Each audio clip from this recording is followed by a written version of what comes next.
Now You See Me is a film about a group of street illusionists who suddenly become famous by committing Robin Hood-style illicits, and for this reason, they are confronted against to the FBI and an unmasking man who will try to put an end to their.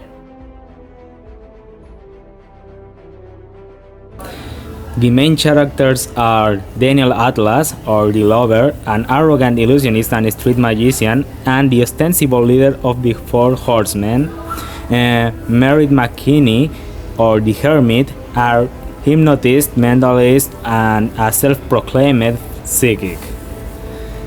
Henley Reeves, or the high priestess, an escapist and stage magician. She also Daniel Atlas' former assistant and ex-lover. Jack Wyler, a slave of Hans Illusionist, street magician, and talent impressionist of other people's voices. Dylan Roach, an FBI agent struggling to capture and bring the four riders to justice for their unique heist.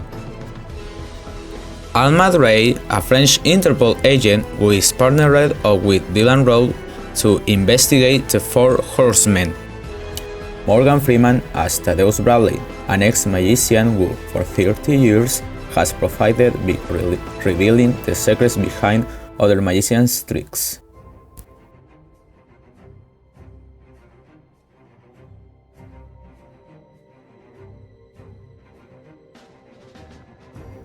J. Daniel Atlas, Mary McKinney, Jack Will, and Henley Reeves are small-time illusionists who do street shows, as well as came-in Navy passers-by would watch their shows. Mysteriously, the four received invitation from an unknown illusionist master who drives their careers. A year later, they appear in public under the name The Four Horsemen and assemble a fabulous show in Las Vegas, whose production is funded by millionaire Arthur Tressler. On stage, they chose a person from the audience who is teleported via machine and, in real time, to rob a bank in Paris. The money in the ball travels in space and rains on the public, who are informed that is to give back to them what the banks have taken from them in commission and interest. This robbery draws the attention of the FBI, which assigns Agent Dylan Rose to investigate. On Interpol's part, Agent Alma Dre arrives.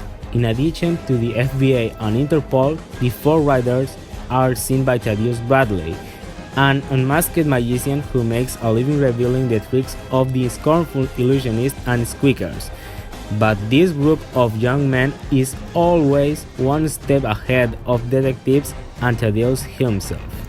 After this, the real reveal in a theater for their second act, in which they unmask their founder Arthur and owe their millions of dollars to the public, and then escape living in shame. Agent Dylan, who is caught by people previously mesmerized by merit.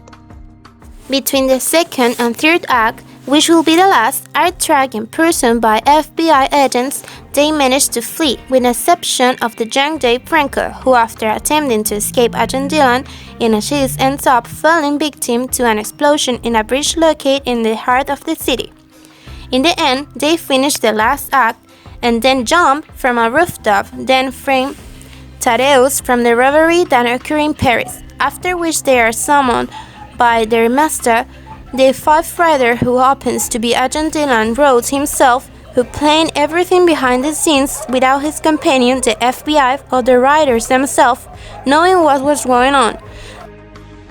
Thus concludes the films with everyone being part of a strange but cheerful scene about a fairground carousel.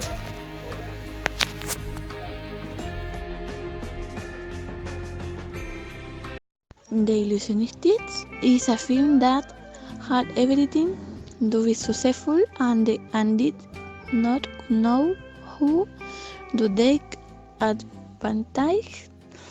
It had the success of films like The Illusionists, The Prestige, which managed to do all its tricks with Hood, the excessive need for special effects in the other films. It is interesting the feeling of trying to find who do achieve such an illusion.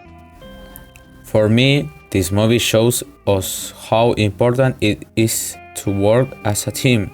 Trust your teammates and do your part, regardless of whether your group is made up of an FBI and Interpol agent, a stubborn old man and quality editor, or force any apparent relationship. If they have a common goal, they can achieve it as the team they are. In my opinion, the film was very fun and entertaining. Even though it was a movie that makes you laugh and surprise you, it gives you a message of fellowship and union, because the writers, to have achieved everything they did, had to always stay together, helping each other and planning everything together.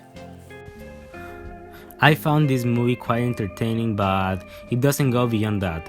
Also, I must risk that this one had moments with a lot of action and dynamism, but I don't think I'm going to see the sequel to this movie because it didn't leave me waiting to see what happened after the end of this movie.